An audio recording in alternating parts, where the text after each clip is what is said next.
Hello viewers, ഞാനിന്ന് ഉണ്ടാക്കാൻ പോകുന്ന പാലക്കാടൻ സ്റ്റൈലിലുള്ള മത്തങ്ങി പരിപ്പും കൊണ്ടിട്ടുള്ള എലിശ്ശേരിയാണ്. അതിന് വേണ്ടിയിട്ട് ഞാൻ ഒരു 200-250 ഗ്രാം ഏകദേശം ഉണ്ടാവും ചെറിയൊരു കഷ്ണം മത്തങ്ങ അതേമാതിരി തൊലി കളഞ്ഞെടുത്തിട്ടുണ്ട്. പിന്നെ 2 കൈപ്പിടി തൂരപ്പരിപ്പ് എടുത്തിട്ടുണ്ട്.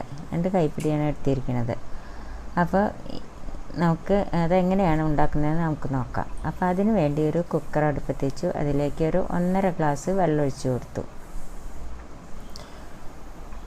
അതിലേക്ക് തൂരപ്പരിപ്പ് ഇട്ട് കൊടുത്തു.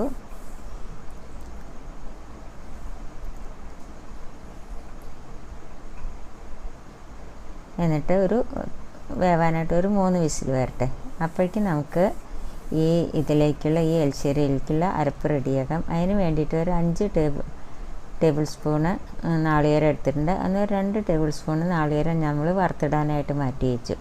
3 ടേബിൾ സ്പൂണ് നാളികേരവും പിന്നെ ചെറിയ ജീരകം കൂടിയാണ് അരയ്ക്കുന്നത്. ചെറിയ ജീരകം ഒരു 1/4 സ്പൂൺ എടുത്തിട്ടുണ്ട്.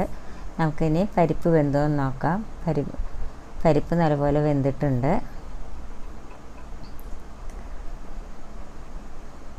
അതിലേക്ക് ഇനി നമുക്ക് ഈ മത്തങ്ങ ഇട്ട് കൊടുക്കാം. മത്തങ്ങ നുറുക്കുമ്പോൾ അതേമാതിരി ഇത്ര വലിയ കഷ്ണമാക്കിയിട്ട് നുറുക്കണം കേട്ടോ. ഇനി ഇതിലേക്ക് ആവശ്യത്തിന് നമ്മുടെ എരിവിനനുസരിച്ച് മുളക് പൊടി ഇട്ട് കൊടുക്കാം. ഞാനൊരു 1.5 ടീസ്പൂൺ ഇട്ട് കൊടുത്തിട്ടുണ്ട്. പിന്നെ അതിലേക്ക്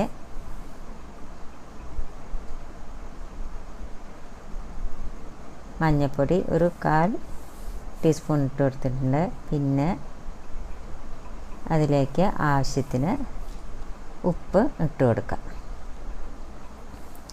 ഇനി നമുക്കത് ഒന്ന് വേവിച്ചെടുക്കാം. പിന്നെ ഒരു 1/4 സ്പൂണ് കുരുമുളക് പൊടി ഇട്ടിട്ടുണ്ട്.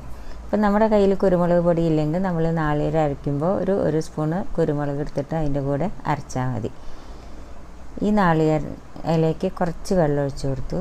ഇനി നമുക്ക് മത്തങ്ങ ഒന്ന് വേവിച്ചെടുക്കാം.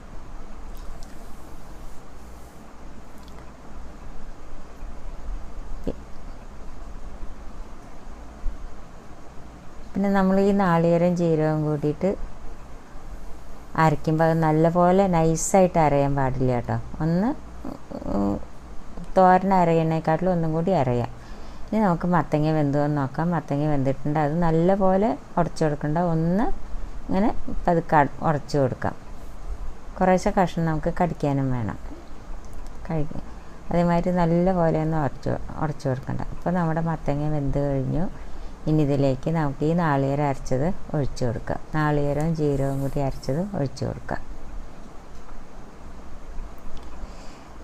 അതിലേക്ക് നമുക്ക് കുറച്ച് വെള്ളം കൂടി ഒഴിച്ചു കൊടുക്കാം.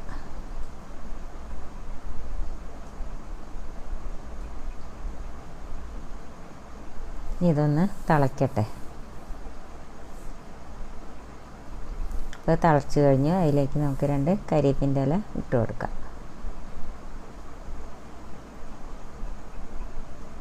ഇനി നമുക്കിതിലേക്ക് കടുക് വറുക്കാം. അതിനായിട്ടൊരു ചീനച്ചട്ടി അടുപ്പത്ത് വെച്ചു. അതിലേക്ക് കുറച്ച് വെളിച്ചെണ്ണ ഒഴിച്ചു കൊടുക്കാം.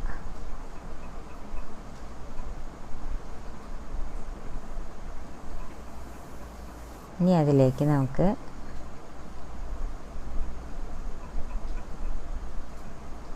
കടുക് ഇട്ട് കൊടുക്കാം. കടുക് ഒരു 1/4 ടീസ്പൂൺ ഇട്ട് കൊടുത്തിട്ടുണ്ട്. പിന്നെ 2 വറ്റൽമുളകും ഇട്ടിട്ടുണ്ട്. ഇനി അതൊന്ന് പൊട്ടട്ടെ.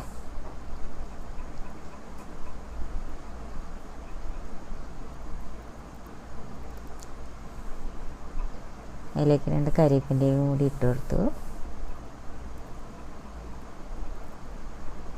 ഇപ്പോൾ കടുക് പൊട്ടിക്കഴിഞ്ഞ് അതിലേക്ക് നമുക്ക് നാളികേരം ഇട്ട് കൊടുക്കാം. ഈ നാളികേരം ഒരു ചുവന്ന കളറാണ്. എന്നിട്ട് വേണം അത് ഇതിലേക്ക് ഈ വറവ് ഇതിലേക്ക് ഇട്ട് കൊടുക്കാൻ. അപ്പം നാളികേരം മൂത്ത് കഴിഞ്ഞ് ഇനി നമുക്ക് ഈ വറവ് ഇതിലേക്ക് കറിയിലേക്ക് ഇട്ട് കൊടുക്കാം.